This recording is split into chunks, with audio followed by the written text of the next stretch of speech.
Here we are, Tuesday, July 5th, 2022. My name is Larissa, and I am reading Passion's Torrent. I wrote this in 2019 during the Lenten season. It's an original work of fiction by me, and we are on Chapter 6, Corn and Tony. Well, tell him to give me a ring when he has a chance, Corn was saying into his phone as Skip approached him in the mall parking lot. Corn was holding the phone between his cheek and shoulder while using both hands to lock the car door. Yeah, I'll tell him, but I can't make any promises, Kodo replied. Whatever, talk to you later. Yeah, see you, dude.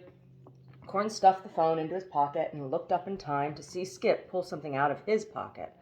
It was a small caliber pistol. Corn's military training kicked in as he dove behind an adjacent car and crawled on his hands and knees until he was in a position with a vantage point. Skip was shaking now, looking nervously for Corn.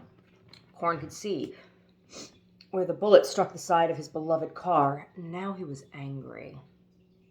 People didn't like Corn when he was angry.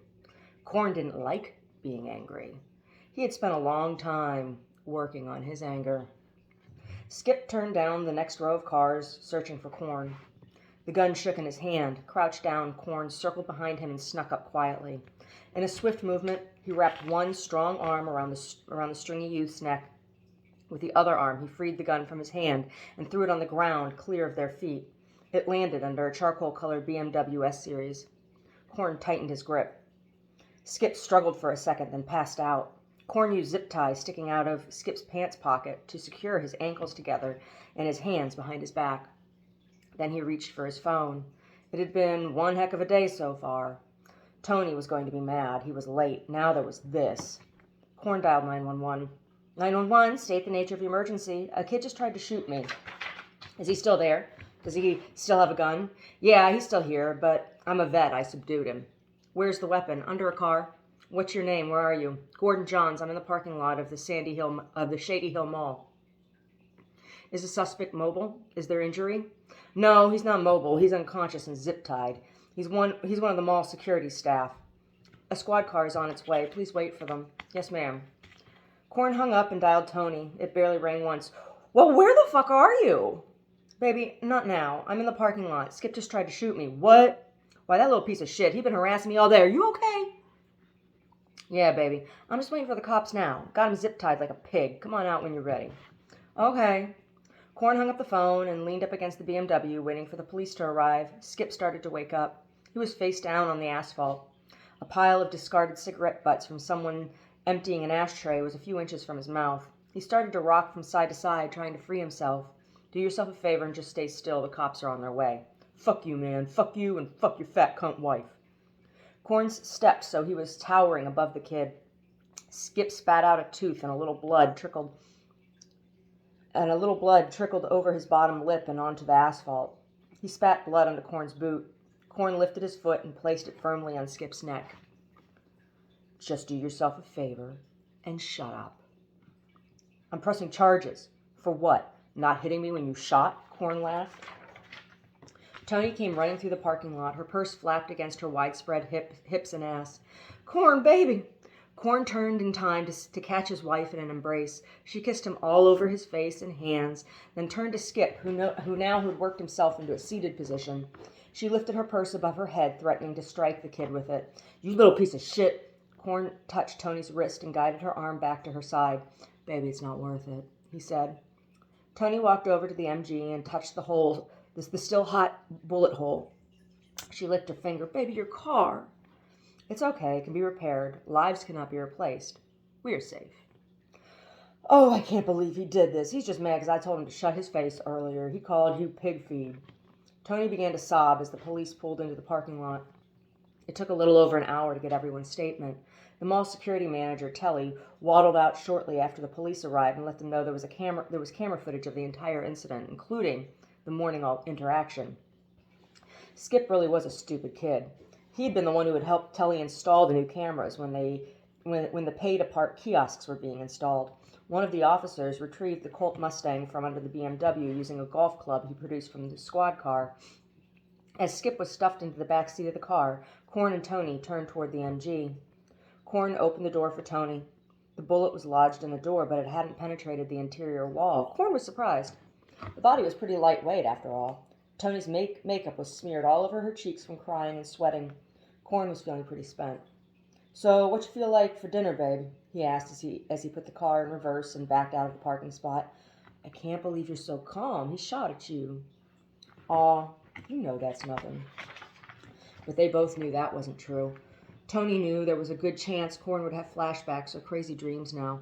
A few months ago, they had been on a picnic at a park and some gangbanger teens were shooting cans off rocks. Corn went after them, then had night terrors for a week. Tony had slept on the couch to give him space. He tossed and turned and screamed all night. Finally, after the sixth night, they stopped, and things had been pretty quiet since. Tony had taken great care to be quiet and gentle with Corn over that week, and Corn had tried his hardest not to hate himself. "Baby, we can do whatever you want for dinner tonight," Tony told Corn. "You know what? I think I just feel like a bucket of chicken." "You better make it two." "That's what I love about you." "What's that?" "That you can eat your own bucket of chicken and leave mine alone." Corn patted his wife on the knee, and Tony laughed. "Well, you better not forget the mashed potatoes and gravy." "Baby, you my gravy, you my gravy." When they got home, Tony flung her purse on the couch and ran into the bathroom. A long pink box fell out. Corn plopped down on the couch with his bucket of chicken. The box fell against his thigh. He picked it up and dropped the piece of chicken in his hand back in the bucket. "Tony!" he almost yelped. "What's that, baby? I'll be right there. I have to pee like a racehorse," Tony called from the bathroom. Corn pulled a plastic wand out of the box. It was positive. Holding the thing gingerly in disbelief between his thumb and index finger, he walked to the bathroom and pushed the door open. Tony was patting herself dry. "Hey, I said I'd be out in a minute." Then she looked up and saw what Corn was holding out in front of her face. Pulling up her panties, she brushed past Corn to wash her hands. She spoke to Corn while looking at him in the mirror. "I was going to tell you." Corn's eyes were wide and his breath was shallow. "Is this what I think it is?" he managed to say. Sure enough is." Tony took a deep breath, dried her hands, and turned to look at Corn. "I'm pregnant. I've missed 2 periods. I peed on a stick today." The couple stood in silence, looking at each other. Tony was terrified. She'd intended to keep her mouth shut until she missed 1 more period. She didn't want to jinx anything. The doctors had told Corn he might not be able to have children. He had been crushed. Tony didn't want to get his hopes up in case she miscarried. Miscarriage is pretty common, and even more common in larger women. Corn spoke now in a whisper. "It's mine?" There were tears in his eyes. "Oh, baby, of course it is." Tony wrapped her arms around Corn, who broke down into shuddering sobs. The couple slid to the tile floor, holding on to each other for dear life. "I was going to wait till I missed another period to tell you. I know what the risks are, and I didn't want to get your hopes up too soon." Corn looked into his wife's round, smiling face and wiped his own with the back of his arm. "I didn't think I could love you any more than I already did, but I do. Tony laughed and, taking his face in both her hands, kissed him all over. "Now let's go eat some chicken. The baby's hungry." Still holding on to each other, they clambered up and sat on the couch with their buckets of chicken and watched reruns of Cheers and threw around potential baby names. Corn joked, "If we have twins, you can name them Peas and Carrots, to go with corn." "Oh, we can get a dog then and name it Lima Bean, and then we'd have a proper succotash." Tony loved succotash. It was a comfort food her mama used to make when she was real small. Really, her mama made it because it was a cheap source of quality protein, but Tony didn't know that when she was a child. She just knew she loved it smothered in butter with mashed potatoes, biscuits, and McCormick's brown gravy. "Is there mashers in that bag?" Tony nodded toward the greasy white paper bag Corn had left on the dining table when they came in. "Yeah, let me get it."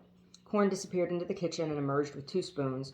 He snatched the bag off the table and sat down next to Tony, who was peeling the crispy skin off the last piece of chicken in her bucket and stuffing it in her mouth. "That's my girl," Corn said. Tony just laughed as he handed her a spoon and a container from the bag. Tony sat the container on her knee and began to pull the meat off the chicken thigh and put each piece in her mouth. "How old do you think this chicken was I'm eating?" she said to Corn. "I don't know, probably under a year." "What?" Tony looked horrified. "It was just a baby? I'm eating a baby?" "No," Corn replied. "That's full grown for a chicken. Probably more like an 8-year-old kid." "Oh, well, as long as it passed the age of reason, that's reasonable. You think chickens go to heaven?" "Now, that ain't no question for me. I don't think no one goes to any heaven. Besides, all the heaven I need is right here." Corn pinched the fat of Tony's upper arm. It bothered Tony that Corn didn't believe, but she knew a lot of soldiers came back like that. Her daddy had said as much to her when she was a little girl. The part that was really hard for Tony, though, was Corn had been a believer when they were married. It was after the incident that Corn decided there was no God. Sometimes Tony had her doubts, but doubt wasn't the opposite of faith. The opposite of faith is certainty. She remembered reading that on a plaque in her pastor's office when her daddy died. She didn't know what it meant at the time and had rolled it around in her head for weeks before she forgot about it. The night Corn confessed to her that he was now certain there was no God, she remembered the plaque and understood what it meant.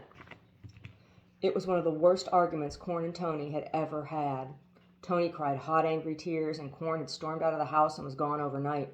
It was the only time that had ever happened. When he returned home the next morning, he smelled of stale urine, beer, and vomit. Tony hadn't asked any questions, and they never discussed the argument again. Tony didn't go to services anymore. Everyone was always asking where Corn was, and she didn't like talking about it. Now a spark of panic flickered in her chest. "I'm going to want the baby baptized," she blurted out. A smile fell off Corn's face. "I know," he said flatly.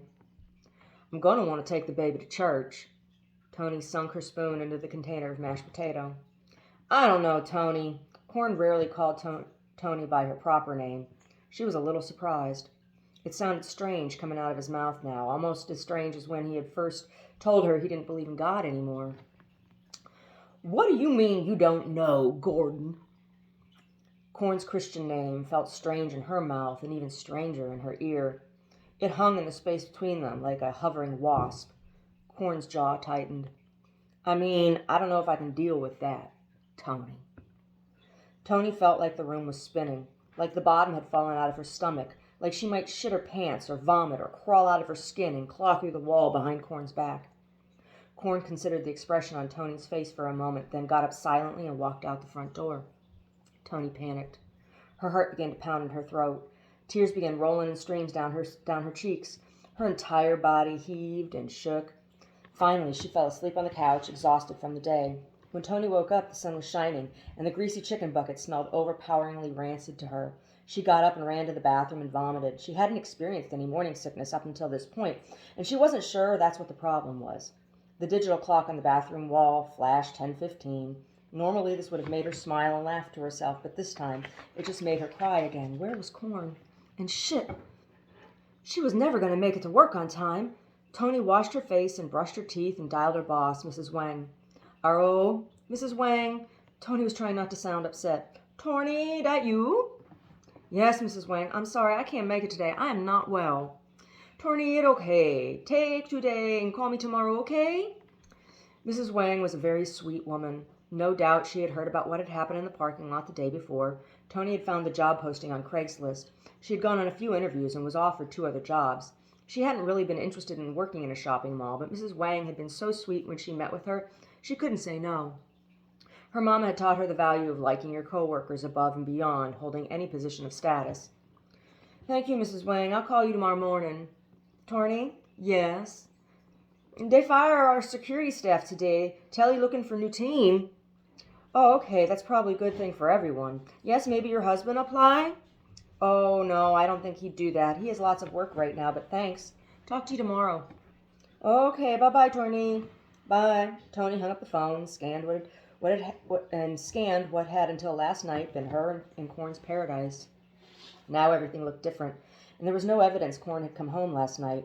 His car keys were also on the dining room table where he had left them. Now Tony was really freaked out. She grabbed her phone and dialed Corn's number. The phone rang from between the couch cushions. He left on foot, without his keys or phone, and still wasn't home? This wasn't good. This had never happened before. Sure, they fought sometimes, but he always answered her calls. Tony dug Corn's phone from between the couch cushions where it was still ringing. The photo of her from last Halloween in that mermaid costume was flashing on the screen. Her breath caught in her throat. She had a very bad feeling. She hung up her phone to stop the ringing and flashing on Corn's phone. Before she could set it down, it rang. The letter T flashed on the screen with a photo of some huge, black, futuristic-looking car Tony didn't recognize. She answered it. "Who is this?" She answered defensively. It's Torrent. Is this Tony?" "Yeah." "What'd you do to my corn?" I don't know. Is he there?" "No, he ain't here. You seen him?" "No, he called me last night. I'm just returning his call." "Well, last night got crazy, and I don't know where he at right now, and I'm scared." Tony began to cry again. Torrent was very uncomfortable and confused. He hadn't known Corn very long, but it didn't seem right to him that Tony didn't know where he was, especially since she was the one holding Corn's phone. "What do you mean things got crazy, Tony? Where's Corn?" Tony started speaking in a very high-pitched voice Torrent almost couldn't understand. "I don't know where he at. Some little nigga shot at him last night, and then he picked me up from work, and then we had a fight, and then he left, and didn't take no keys, didn't take no phone, and say nothing, and there's a bullet in the car, and I'm real scared." Torrent was shocked. Surely Ira wasn't so mad he was going after Corn. "What? Who shot at Corn?" he asked. He could hear Tony breathing heavily on the other end of the line, in gulps between what he imagined were tears. "Oh, just some little punk-ass bitch and been giving me problems since the day I started work." Torrent was relieved a bit. At least it didn't have anything to do with him. Tony was beside herself and a little annoyed with Torrent. "Well, if he comes home, please let him know I called. Do you need anything?" he asked Tony. "Yeah, I need Corn home right now. I don't know where he at, and I'm real scared. He a vet, you know. He's seen some stuff, and he a good man, but the military didn't give me back the same man I married." Torrent hadn't thought about that. The idea that Corn might be vulnerable in any way hadn't occurred to him until this point, and now he felt bad. "Tony, do you have any family you can call?" "For what? My mama lives 3 states away, and my sister is overseas. How are they going to help me find my Corn? We only live here a couple months, you know." Torrent didn't know that. Corn had struck him as a regular fixture. He decided he needed to go out on a limb. "Tony, would you like me to help you look for Corn?" His offer surprised Tony. She now understood what Corn had meant when he said that Torrent was cool. Yeah, no. I wouldn't even know where to look." Again, Torrent was relieved. He didn't really feel up for helping, but also couldn't just leave Tony hanging after all the help Corn had been to him over the past couple days. "Okay, well, now you have my number. Feel free to call me if you need anything." Tony thanked Torrent and hung up the phone. She was going to have to go look for Corn on her own. Tony showered and dressed and piled herself into the MG. She took Corn's keys and phone with her and her purse as well. She didn't need to go far. A little over 4 blocks from their home, there was a busy overpass. Cars were stopped, and a crowd was gathered. Corn's strong body was lying in the middle of the road below the overpass, bent in a strange angle, surrounded by a large puddle of blood. The boot from his right foot and the prosthesis were lying 10 feet to the right of the body. Tony couldn't see what everyone was looking at from where she was, but she had a feeling. She just knew. She parked the MG and ran through the crowd, covering Corn's body with her own, kissing his bloodied face and screaming at God. He was still warm, but not breathing. She had just missed him. I think we're going to finish the book here. Chapter 7. Torrent. Torrent touched the side of his face. It hurt more now than it had the day before. The bruise was working its way to the surface and was changing colors. Some yellow that hadn't been there the day before now made a halo around the green, purple, and black. He winced. Kodo and Gina were already gone. He could tell they had fucked. The couch cushions were disheveled, and there was a condom wrapper on top of Torrent's neatly folded laundry. Torrent sighed and picked up the pile of clothes and carried them into his room. The conversation with Tony was on his mind. Something felt very wrong to him. So far, he hadn't had any dizziness standing up or sitting down, so he decided he was going to take a little drive. Maybe Corn had hit Dukes last night. Gil would remember, and if he didn't, Cora would. When Torrent walked in the bar, things were tense. Something hung in the air he couldn't name. No one was talking. The TVs were all on mute. Gil was behind the bar, doing something he had never seen before. Gil was crying. Gil was crying in an unconsolable manner. Cora had her arms wrapped around his shoulders from behind, holding on for dear life, as though he might be falling off a cliff. Torrent approached the bar carefully. Cora looked up with stricken-looking eyes. "Torrent, you must have heard," Cora said somberly. Gil collapsed forward on the bar and sobbed even harder. It was a terrifying sight for Torrent. Heard what? Have any of you seen Corn?" "Holy sweet Jesus, you haven't heard," Cora exclaimed. "Corn's dead." Torrent began to feel dizzy. He grabbed at a bar stool to steady himself and sat down. Cora poured him a shot of rye. He took it. "Corn is dead? Did one of that little prick's buddies come after him?" "Little prick? What are you talking about? Corn jumped off an overpass into moving traffic 3 blocks from here." Ira happened to be walking to the bar from that direction and actually seen him jump. He had stuck around long enough to see Tony find him. At that point, he couldn't bear to watch anymore and sprinted the rest of the way to the bar and told everyone. Torrent now saw Ira at a table in the corner, slouched forward, shuddering in silent sobs. What the hell was going on? Torrent felt out of control. He sat perfectly still on his bar stool. Images of Daisy swam before his eyes. The sound of Corn's laugh rang in his ears. He felt as though he were falling. Cora saw it on his face and caught him. She came out from behind the bar and wrapped her arms around him like his mother, patting him softly on the back over and over, cooing a soft shh in his ear. He hadn't realized he was crying until her touch. Embarrassed, he pulled away and left the bar. As the door closed behind him, he could still hear Gil's sobs. The drive home was a blur. Torrent needed to feel contained. He needed the confines and familiarity of his room. He also needed to pack. His flight left that night for his next business trip. Tomorrow morning, he was supposed to deliver an analysis of his findings from his last job. The presentation was not finished. He would have to work on the slides on the plane. Thank God he had made a template. All he needed to do was cut and paste from his notes to the slides. The hard work was done, but he didn't like leaving things to the last minute like this. But first, he needed to lie down for a few minutes. He set the alarm on his phone for 45 minutes, then flopped down on the bed. When he closed his eyes, she was there immediately. It was like a reflex. He didn't even need to imagine her. She was just there, like another worldly presence. She lay next to him and buried her face in his chest. In his mind, he stroked her hair and cheek. These fantasies were so strange to him. He wasn't thinking about what dirty thing he could do to her. What Torrent was fantasizing about was intimacy, real intimacy. He needed to feel her in his arms. He needed to hold her and keep her safe from all the creepy prying eyes that watched her videos. He needed her to touch his face and kiss his mouth and heal his bruised inner sanctuary. When the alarm went off, Torrent's eyes snapped open. He sat up and rubbed his face with the heels of his palms. Decisively, he packed his bag. Thank God Gina had folded his clothes for him. Otherwise, everything would have been a wrinkled mess. He hadn't had a chance to drop off his Oxfords at the laundromat, so he was going to have to stick to polo shirts on this trip. He packed 5 polos, 1 pair of jeans, 8 pair of socks, 5 boxers, 8 undershirts, and his flip-flops.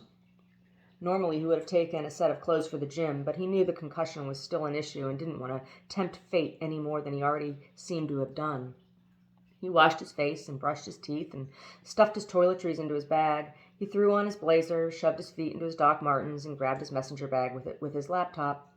The front door opened, and Kodo came in just as Torrent was grabbing his keys from the hook on the wall. "Dude, did you call Corn?" Kodo asked. "Corn's dead." "Fuck off. I don't want to talk. If you don't want to talk to him, just say so." "No, dude, Corn is actually really dead." "What? What the fuck happened?" "Evidently, he jumped off an overpass into traffic down near Duke's." "What? He seemed fine. Why'd he do it?" "I don't know. PTSD, drugs, who knows?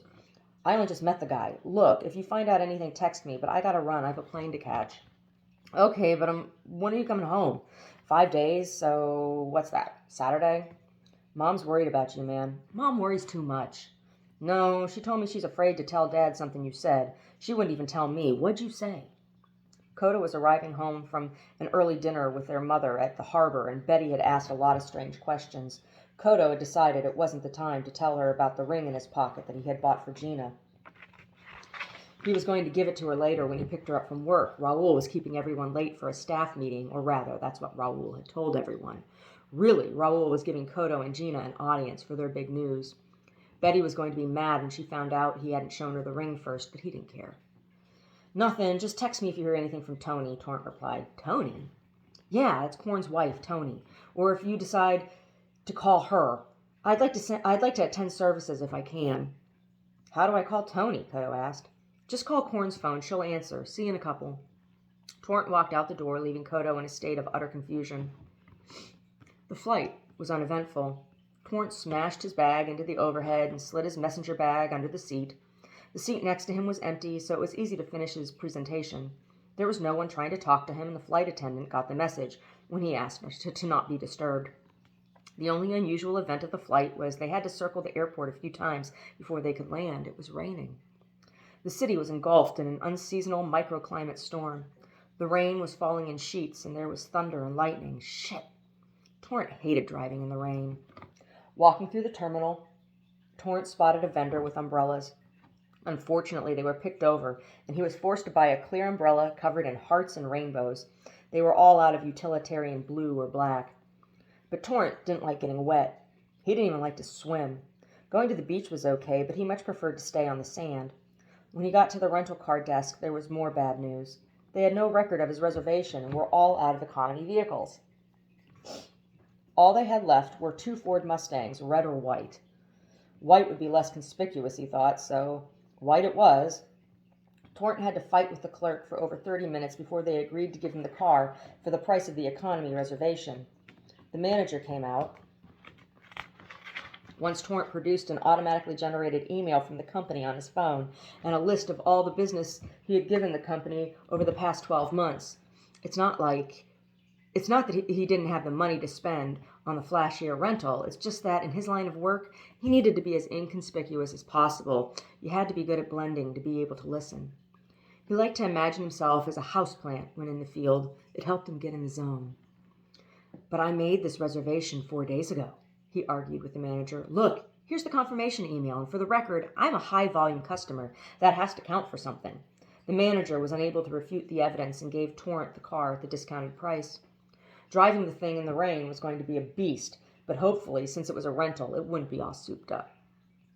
Walking through the parking lot, he finally found the car. It wasn't souped up, and it also wasn't clean inside.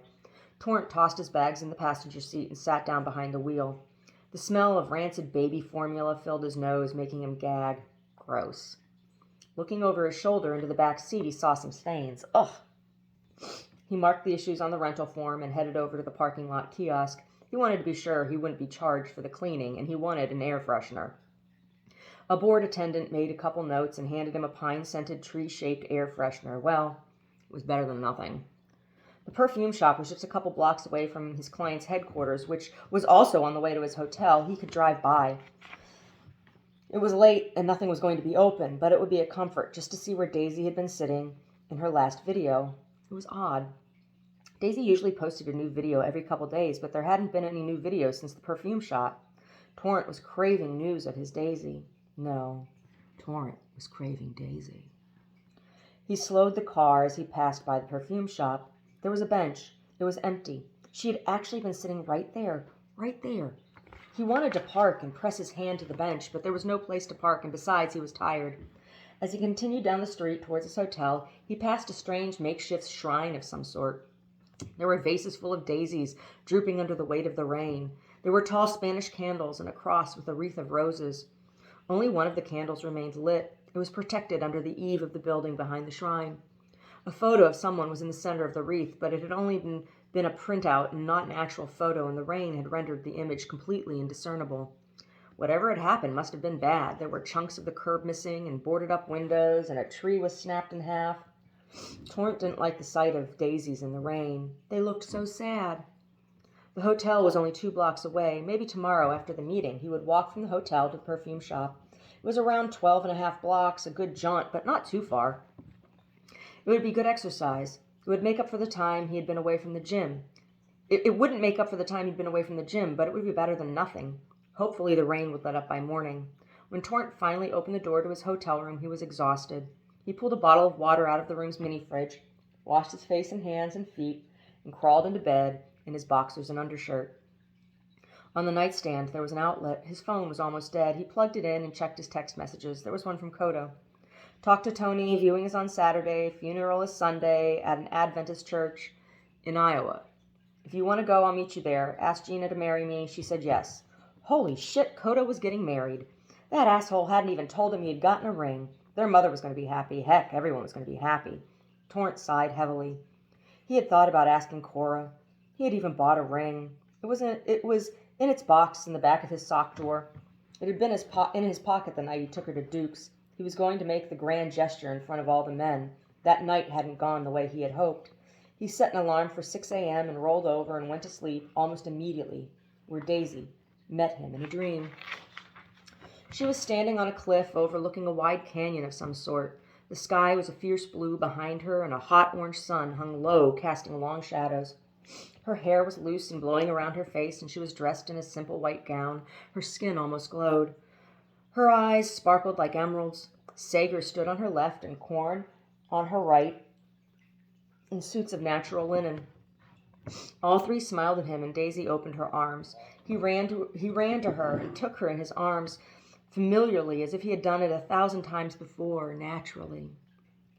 She raised her soft face to meet his, and he kissed her, feeling her heart melt into his. She ran her fingers through his hair and over his face. Sager and Korn laughed. Then she whispered softly in his ear, "Don't worry, we'll all be together someday." Torrent awoke to the beeping of his alarm.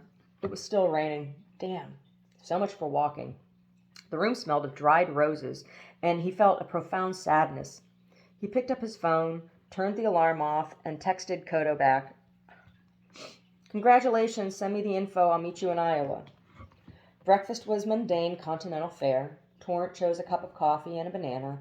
He didn't like feeling too full before giving presentations anyway, and besides, he wasn't all that hungry. He was pretty sure there was a decent-looking deli next to the perfume shop. He could get a nice sandwich there after his meeting.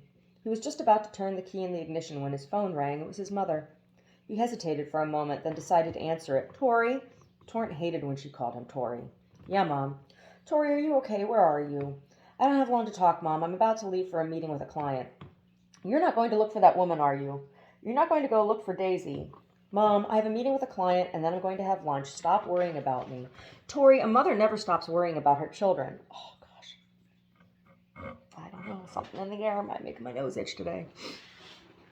"Did you hear the news?" "What news?" "Oh, I guess not." "What news? What news, Tori?" Tori weighed whether or not he should spoil his brother's big news. Why not? Co and Gina are tying the knot. "What?" Betty rarely raised her voice, but she screamed into the phone. "When did this happen? Did you know anything about it?" Torrent couldn't tell if his mother was happy or angry. "He texted me last night and told me I didn't know anything about it. The little prick kept it all hush-hush." "Don't call your brother a prick, Tori." "Well, this is certainly some news. I think I'm going to wait and see when he decides to tell me." "Whatever. I need to get going. I'll call you back later." "Okay, sweetie. We'll have a good meeting, and when you get back in town, we'll have to have a family dinner and invite the Benvenutis."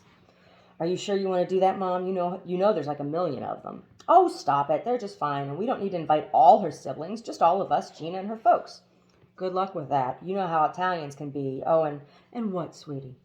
"And Co is meeting me in Iowa on Saturday." "What on earth for?" "A funeral. Remember that dude Korn I was telling you about?" "Yes." "Well, he jumped off an overpass yesterday, and I guess he was from Iowa." "Oh, that's awful. Why'd he do it?" "I don't know. He was a vet." "Oh, well, I'll say a rosary for him and his family." "Thanks, Mom. Love you. Bye." "Love you too." Torrent hung up the phone and pulled out of the hotel parking lot. Rosary. He hadn't said rosary since high school. The whole school had prayed rosary on Wednesdays. The vice principal, Sister Bernadette, would lead over the school PA system. If you didn't have a rosary of your own, there was a box of blue and pink plastic rosary beads in a basket on the corner of every teacher's desk. Pink for the girls and blue for the boys. If a boy chose a pink rosary or a girl chose a blue one, you were written up for insubordination. After 3 offenses, you got detention. Torrent had a set of black glass beads his grandmother gave him when he made his first communion. When was the last time he had taken communion? He couldn't remember. The last time he had been to Mass was for Sager's funeral, but he had refused to take communion. It had broken Betty's heart. He remembered staring at the priest as he handled the wafer and resenting his words. "Agnus Dei, qui tollis peccata mundi, miserere nobis. Agnus Dei, qui tollis peccata mundi, miserere nobis. Agnus Dei, qui tollis peccata mundi, dona nobis pacem." Sager's body lay in the casket, and all Torrent could think was, what about Sager? Betty had grabbed the sleeve of his shirt and tried to drag him to the altar, but Torrent refused to budge. Kodo had kicked him hard in the ankle as he passed by, hands folded in front of his solar plexus like a good boy. Now Kodo was going to get married. He didn't attend Mass regularly anymore, but his brother went with Gina on holidays. Torrent was going to have to face the altar once again, and among everything that was going on in his life, that was the thing upsetting him the most right now. Torrent parked the car across the street from the perfume shop.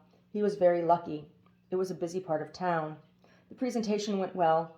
His efforts were fruitful for the company. He'd been called in to find out why people from a specific team within the company kept asking for transfers. It turned out the manager and one of their subordinates were having an affair. The subordinate was married. The manager was giving undue favor to his paramour. No one wanted to say anything because the manager had dirt on everyone. He made it his business to find dirt on every person who joined the team. If he couldn't find dirt on you, then he didn't let you join the team. So it was a power struggle. He had eavesdropped on 5 different lunch conversations over the course of 2 weeks to gather the information. Both the manager and his paramour were going to be fired. The company was grateful for Torrent's discreet and efficient work. After the meeting, the CEO invited him to lunch with other executives. Torrent declined. He always did. If too many people saw him with the executives who hired him, it would blow his cover. They understood. Shook hands and told him he could expect a check from payroll sent via FedEx in 5 to 7 business days. Torrent stepped onto the street with pep, to the perfume shop. Standing in front of the display window, butterflies beat their wings in his stomach. He felt so close to her right now. It was like she was there with him. There was that salesgirl with all the makeup on her face. He took a deep breath and walked in the door. He hadn't even thought about what he was going to ask. He now stood at the counter face to face with Colleen. Her eyebrows weren't drawn exactly symmetrical, and it made her eyes look a little angry, but she was smiling. There was red lipstick on her teeth. She spoke first. "Can I help you?" Colleen asked politely. I don't know, maybe. This is strange." Torrent began slowly. "How's that? Do you know what she likes to wear, or do you need a suggestion?" "I know what she wears. That's not the question." "Oh, well, I guess I don't understand." "It's okay, I don't either. I'm actually looking for a person. I think she shops here." "Well, I don't know much of anything about any of my clients beyond what scent they like to wear," Colleen replied suspiciously. That wasn't entirely true. She just knew from experience that men could be really creepy. "I'm in love with a woman I've never met. She has this video diary, and because of that, I know she buys her perfume at this store." Torrent decided honesty would be the best policy. Colleen's eyes got wide. "Are you the one who did it?" Colleen backed away from Torrent with fear on her face. With her right hand, she was searching for a phone that was on the back counter. "What? Did what? Am I the one who did what?" Panic had crept into Torrent's voice. "You're looking for Daisy Forzik?" Colleen cried out. "Yes, I am. How'd you know?" Colleen relaxed a little, realizing if Torrent had been the one who had killed her, he wouldn't be looking for her. "Oh, it's a terrible story. Don't you watch the news or read the paper?" Colleen asked. "What are you talking about? I'm from out of town. What has happened? Is she all right?" "It's a wild story. Last week she came in here to buy a bottle of perfume." Colleen nodded towards the tea rose pyramid in front of the counter. "And evidently some guy has been stalking her. He blew her car up that day. She died. Just down the street from here, 10 or 11 blocks, there's a huge shrine. You can't miss it." Torrent's heart was in his throat. Yes, he had seen the shrine. All those daisies. His Daisy. It couldn't be. Rage flooded his being. His fists balled. He turned and sprinted out of the shop onto the street. The rain was back to falling in sheets. He didn't care. He ran the 10 blocks to the shrine. He couldn't tell if he was crying or just soaking wet. The rain was falling so hard. About 50 feet from the shrine, he ran out of breath and bent forward, hands on knees. When he looked up, he saw a crouched figure of a man next to the shrine. It was Darren. He caught his breath and approached slowly. Darren felt someone looking at him and stood slowly as Torrent approached. Torrent saw the look of total desolation on the man's face. The man whom he had fantasized about beating the shit out of was now stood before him, in the flesh, and all he felt was pity and guilt. Darren's shoulders were slumped and his jacket was soaked through and clinging to him in an awkward kind of way. Torrent stopped a few feet from Darren and asked, "Are you Darren Forzik?" He knew he was. "Yes," Darren replied. Torrent began to cry, angry, embarrassed tears. "I loved her too," was what came out of his mouth. Darren's eyes grew wide and a look of complete hatred washed over his usually flat face. "You what? Who are you? Did you do this to us? Are you the one who took my Daisy from me?" Darren's right hand was clasped in a fist. "What? No, I didn't even know her." Darren looked confused. "What do you mean you didn't know her? How could you love my Daisy if you didn't even know her?" I watched her videos. I fell in love with her. She's the most beautiful woman I've ever seen." Darren hung his head and began to cry. I know, was all he said. Torrent touched Darren's shoulder. A shoulder a couple days ago he would have been more than happy to dislocate. Now he touched Darren, as if he might break. Do you have any idea who did this? Torrent asked desperately. They could kill him together. Yes and no. We know it's the same guy who hurt her 4 years ago, but we have no idea who he is or where to find him. Every lead so far has been a dead end. Darren looked at Torrent's face and saw his rage. It's not worth it, man. Daisy's gone, and killing him won't bring her back. The guy's a real sicko. He left me a note. Darren finished. Torrent was incensed. A note? A fucking note? He left you a fucking note? What did it say? Torrent was shouting, but it was somehow muffled by the rain. It said, "You didn't deserve her. She was too beautiful for the world. Everything has its price," Darren said in a resigned voice. He was right. Torrent grabbed Darren and hugged him hard. It was the first time he had hugged a man like that since he was a little boy and his grandfather would take him fishing. The first time he had wrapped his own fly and caught a fish with it. He had been so excited he had grabbed his grandfather in the same way. Darren allowed him the awkward intimacy. All Torrent could hear in his mind were the words of the priest. Agnus Dei, qui tollis peccata mundi, miserere nobis. Agnus Dei, qui tollis peccata mundi, miserere nobis. Agnus Dei, qui tollis peccata mundi, dona nobis pacem. Daisies were scattered around their feet on the sidewalk. Torrent released Darren and looked him in the eye. I am so truly sorry. The end.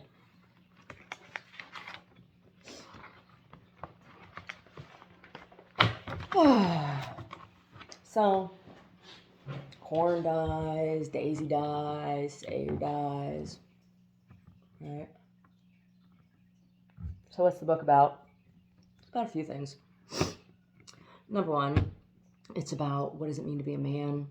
A question that, is kind of culturally pertinent these days. What does it mean to be a man? What is a man? And, Torrent's trying to figure that out. Kodo's trying to figure that out. Corn's trying to figure that out, right? Torrent's parents are trying to discern that about their sons. But it's also very much about forgiveness. And, like the killer, right? The killer, the guy that kills Daisy, the stalker. Like, he's interesting, isn't he? Right? He's seeing this as a mercy killing, right? He thinks he's doing Daisy a favor. He created the problem, and then he's doing her the favor of killing her.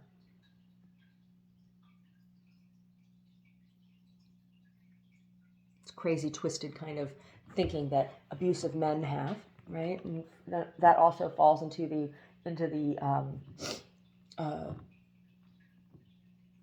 idea of what is it to be a man.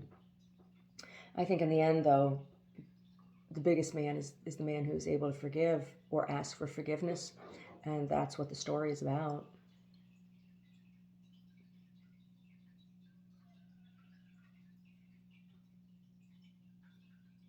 I mean, Torrent is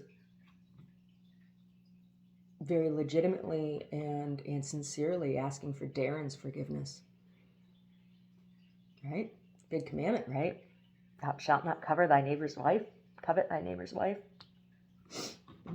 one of the big 10, right? Supposedly. I think it's also a human emotion,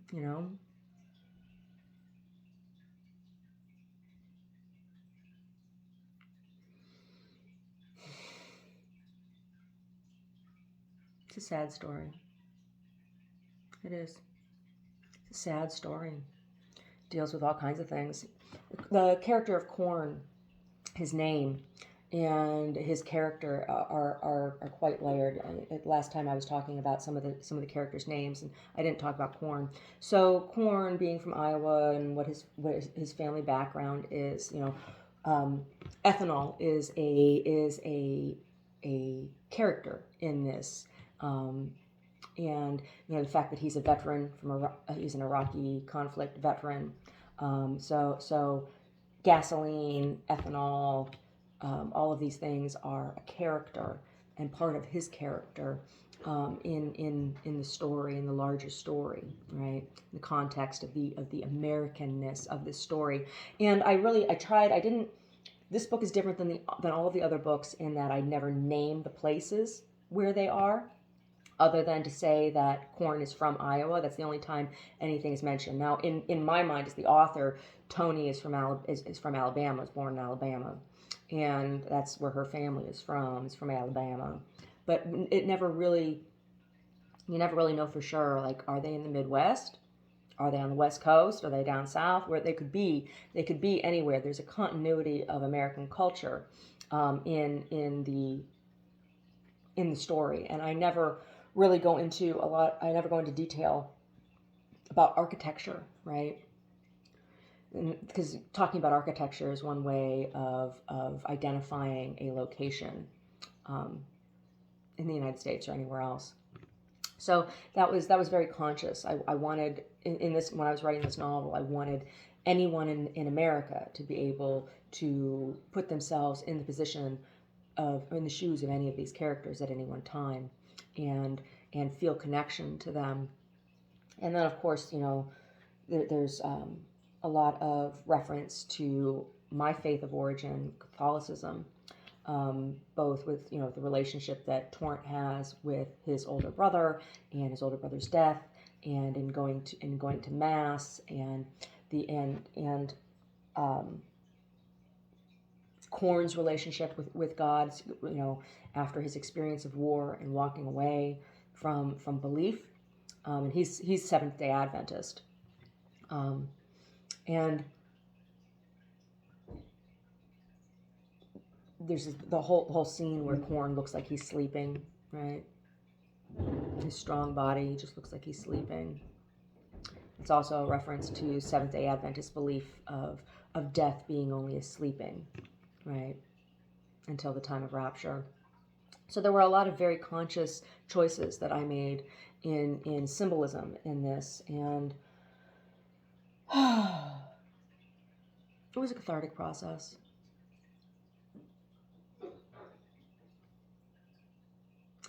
And reading it now, feeling the way I do now about organized religion, and so disgusted with all organized religion, it's painful, right? I think that's a wound that many, many, many people have right now. Not just Christians, not just Catholics, not just Catholic Christians, but lots of people from lots of different backgrounds.